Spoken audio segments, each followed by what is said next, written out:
As Trump meets Duterte in Philippines, issue of rights comes up briefly. It was a brief preview of talks to come Monday, but when all eyes were on U.S. President Donald Trump met with Philippine President Rodrigo Duterte at an economic summit here, leaving unanswered questions about whether he'd bring up human rights violations.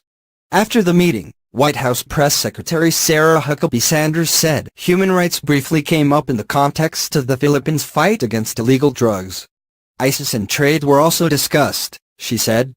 Duterte, for his part, chided reporters for shouting questions during her brief availability, saying it was a bilateral meeting, not a news statement, but leaving the door open to a news conference afterward.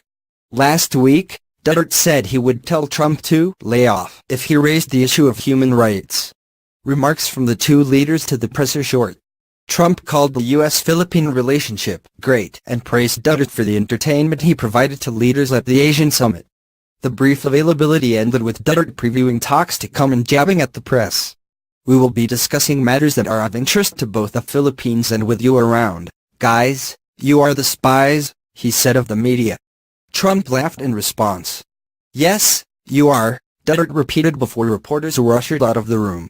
At a short follow-up press briefing where Trump gave short remarks, Duterte had another jab for the reporters, saying he would like the media to leave us alone. Asked during a news conference last year about how he'd contend with the Philippines' high murder rate among journalists, Duterte said being in the profession doesn't mean you can't be killed. "Just because you're a journalist you are not exempted from assassination, if you're a son of a bitch," he replied. "You won't be killed," Duterte added, "if you don't do anything wrong." Earlier in the day, Trump joined hands with Duterte and other leaders for a welcome photo, clasping hands through crossed arms, a pose that vexed Trump at first.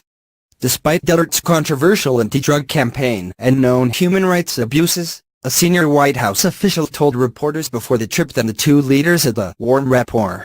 Trump's national security advisor, H.R. McMaster, had previously told reporters that the president had taken a very strong stance on human rights, quietly bringing them up with leaders during meetings. "How much does it help to yell about these problems?"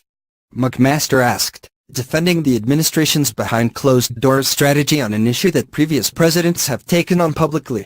Days before Trump touched down in the Philippines, a senior administration official previewed a discussion on the drug war that would focus on ways in which that war could be prosecuted that conform with Philippine law and international norms for human rights.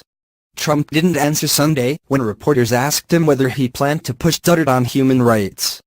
Protesters took the streets near the U.S. Embassy in Manila by the thousands on Saturday and Sunday, a show of at times violent outcry against Trump's visit that was met by police with water cannons.